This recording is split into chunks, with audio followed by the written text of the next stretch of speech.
سبيل الدموع سبيل مريح تنهدى يا صاحي كي تستريح.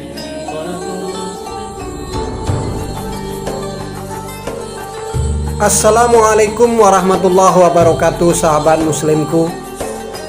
Kesedihan masih dirasakan baginda Rasulullah sepeninggal dua tokoh penting dalam kehidupan beliau dan juga dalam penyebaran dakwah Islam, yaitu istri tercintanya Sayyidatuna Khadijah radhiyallahu anha dan paman tercintanya Abu Thalib.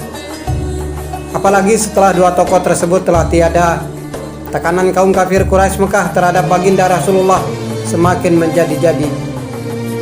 Melakukan dakwah di tengah masyarakat kafir Quraisy dirasakan Rasulullah sangat sulit dilakukan. Karena itu beliau berinisiatif untuk keluar dari Mekah dan melanjutkan dakwahnya ke tempat lain, dengan harapan barangkali dapat ditemukan hati yang mau membuka diri untuk beriman dan mendukung agama Allah ini. Maka baginda Rasulullah pun memilih Thaif sebagai tujuan dakwahnya. Pada saat malam berangkatlah baginda Rasulullah ke Thaif bersama Zaid bin Harisah dengan harapan akan mendapatkan penolong dakwah dari suku Saqif, yaitu suku terpandang di Thaif, serta menenangkan diri sejenak dari tekanan kaum kafir Quraisy. Baginda Rasulullah pun berharap Bani Saqif akan menerima agama Islam dengan baik. Setibanya di Thaif, baginda Rasulullah SAW segera menemui tiga bersaudara, pemimpin dan bangsawan Thaif dari suku Saqif, yaitu Abdul Yalil bin Amr bin Umair, Mas'ud bin Amr bin Umair, dan Habib bin Amr bin Umair. Beliau mengajak mereka agar menyembah kepada Allah Subhanahu wa taala dan bersedia membela Islam dari rongrongan orang yang menentangnya.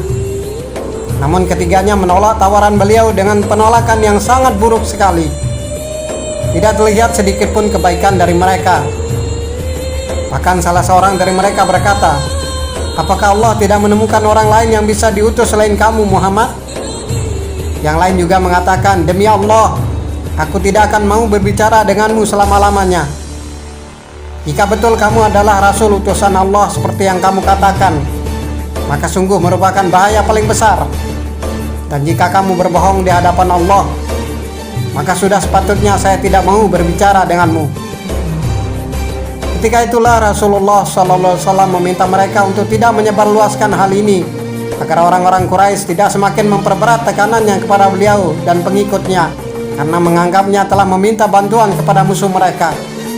Tetapi tiga bersaudara Bani Saqif itu tidak mau menerima permintaan tersebut.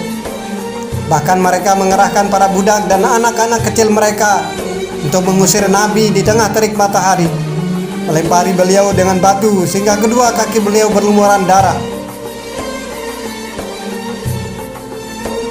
Zaid bin Harisah radhiyallahu anhu yang berusaha menghalau batu-batu itu tidak luput dari hantaman dan lemparan batu dari penduduk Thaif tersebut. Akhirnya baginda Rasulullah dan Zaid bin Harisah berlari. Kemudian keduanya berlindung di kebun milik Utbah dan Syaibah bin Rabi'ah sampai anak-anak kecil itu kembali ke Thaif.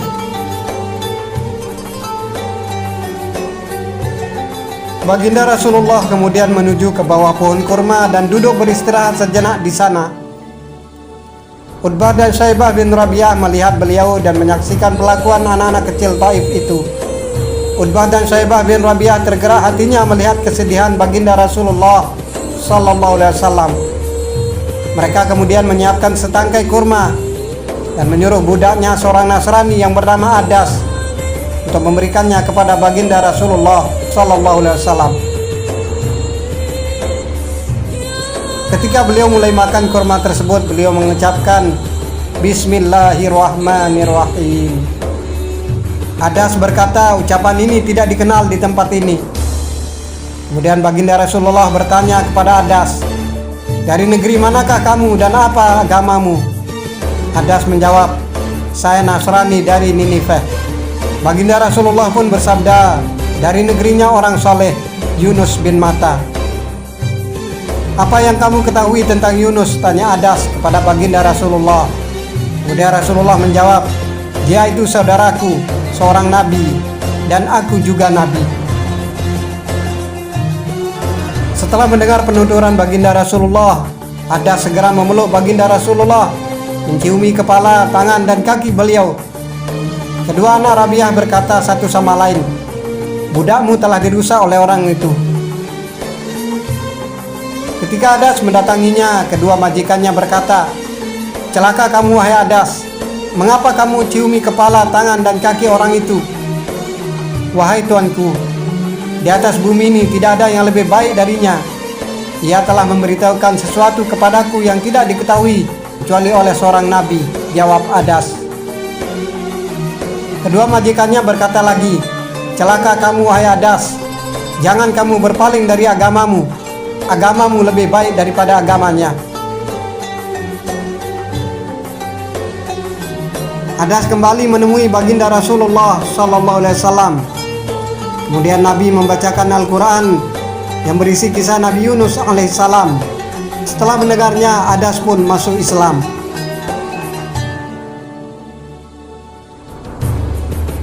Baginda Rasulullah jadi sedikit terhibur.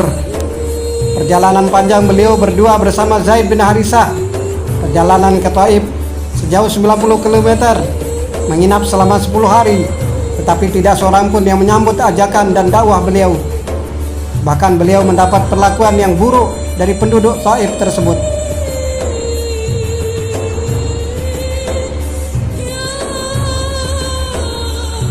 Kemudian baginda Rasulullah bersama Zaid bin Harisah hendak melanjutkan perjalanannya kembali ke Mekah. Di tengah perjalanan, tiba-tiba muncullah malaikat Jibril bersama malaikat penjaga gunung menemui baginda Rasulullah SAW. Malaikat Jibril berkata kepada baginda Rasulullah, "Ya Rasulullah, sesungguhnya Allah Subhanahu wa taala benar-benar mendengar perkataan kaummu kepadamu dan penolakan mereka kepadamu. Dan Allah telah mengutusku bersama malaikat penjaga gunung kepadamu, supaya engkau perintahkan kepada kami apa yang kau kehendaki terhadap mereka, kaum Bani Saqif itu." Malaikat penjaga gunung juga berkata kepada baginda Rasulullah, "Ya Rasulullah, sesungguhnya Allah telah mendengar perkataan kaummu kepadamu, dan aku ini adalah malaikat penjaga gunung. Sesungguhnya Tuhanmu telah mengutusku untuk datang kepadamu, supaya engkau perintahkan kepadaku tentang urusanmu. Apa yang engkau kehendaki? Jika engkau mau supaya aku menghimpitkan kedua gunung yang besar itu kepada mereka, tentu akan aku kerjakan," ucap malaikat penjaga gunung.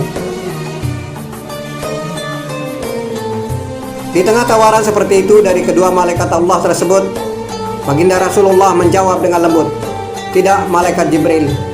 Bahkan saya mengharapkan mudah-mudahan Allah mengeluarkan dari keturunan mereka orang-orang yang akan menyembah kepada Allah dan tidak menyekutukannya dengan sesuatu apapun." Baginda Rasulullah SAW kemudian berdoa, "Ya Allah, tunjukkanlah kaumku ke jalan yang lurus, karena sesungguhnya mereka melakukan itu karena mereka tidak mengerti." Kemudian malaikat Jibril berkata, "Benarlah Tuhan yang telah menyebut engkau sebagai seorang yang pengasih serta penyayang." Malaikat penjaga gunung juga berkata, "Engkau sebagaimana Tuhanmu telah menamakanmu, yaitu orang yang pengasih dan penyayang."